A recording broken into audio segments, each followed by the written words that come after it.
I'm Alex from Trumpet Brain, and today I'd like to speak to you about Berlioz's Symphonie Fantastique. The excerpt you just heard was from the fourth movement, March to the Scaffold, and to talk in particular about the optional solo Cornet Obbligato in the second movement. Hector Berlioz was born in 1803, incidentally the same year that Beethoven premiered his first and second symphonies, and was the son of a doctor working in southeast France. Berlioz was encouraged to follow a medical career. He read medicine in Paris and was made a Bachelor of Physical Sciences in 1824. However, his love for music was overwhelming and he abandoned medicine to pursue a full-time career in music. In 1830, with the rest of France engaged in the national pastime of rioting and revolution, Berlioz composed his Symphonie Fantastique, a work in 5 movements telling a vivid story. Berlioz considered himself a passionate romantic. Today we probably say stalker, and this was reflected in his composition. It depicts a young artist, probably Berlioz himself, with an unrequited love for a beautiful woman. Berlioz uses his idée fixée, a motif that reappears throughout the symphony, to represent both the woman's allure and the artist's fixation with her.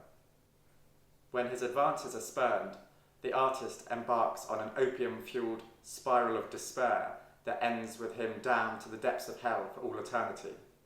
It certainly sounds like a wild night. This mirrored Berlioz's real-life fascination with the Irish actor Harriet Smithson. In fact, this powerful symphony was written as a love letter to her. The young romantic Berlioz certainly knew how to make an effort. One of the most exciting elements of Symphonie Fantastique, from a brass player's perspective, is the optional solo Cornet Obbligato in the second movement. It can be broken down broadly into 3 main melodic segments. Here is the first of them. Afterwards, I'll tell you about its conception.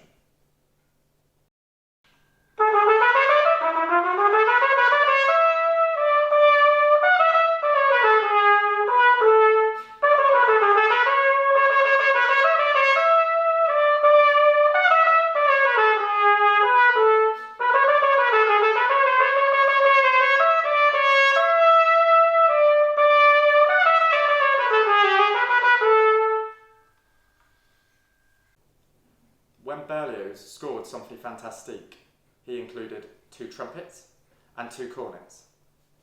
The trumpets used at the time had a small bore and no valves, restricting them to the traditional classical role of adding harmonic and rhythmic texture with very little melodic content. The cornets, however, did have valves, and this gave them access to the entire chromatic range. Berlioz did make some use of his 2 cornets as the main melodic branch of the high brass section. This is particularly apparent in the last 2 movements. Despite this, he was not actually a big fan of the cornet. He wrote that, since its timbre has neither the nobility of the horn nor the pride of the trumpet, it is rather difficult to introduce the cornet to the elevated melodic style. It could play a valuable role there, but rarely, and only on the condition that it is given melodies in a broad tempo that have unquestionable dignity. This all changed when he heard the cornet playing of a young teenager called Jean-Baptiste Arban. Many trumpet players will be well aware of Arban's legacy. He wrote probably the most renowned trumpet or cornet method book, which is still in use today. Upon hearing the 16-year-old prodigy, Berlioz added an additional cornet solo to the second movement of Symphonie Fantastique, nearly 2 decades after its first public performance. This solo incorporated the dexterous scalic abilities Arban was famous for, as well as rapid tonguing and, conversely, a more lyrical style too.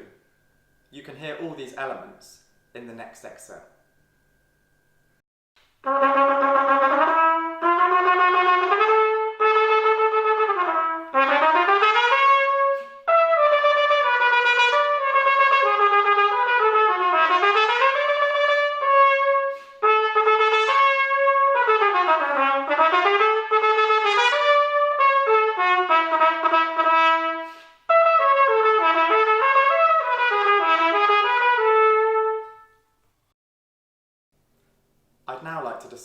some of the performance practices you may wish to consider if you're ever fortunate enough to play this piece with a full symphony orchestra.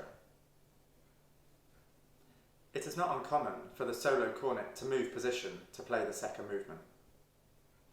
Since there are no other high brass, and many of the cornet melodies link with or double the strings, the conductor sometimes requests that the solo cornet should sit down within the strings.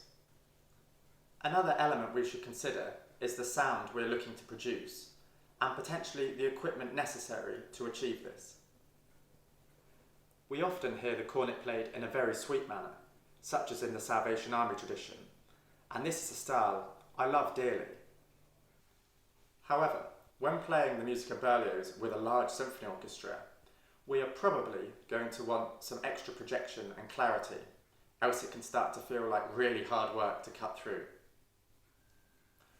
Remember that Berlioz had described the cornet as a raucous instrument, and that the cornets of the time would have sounded far more brittle than modern day instruments.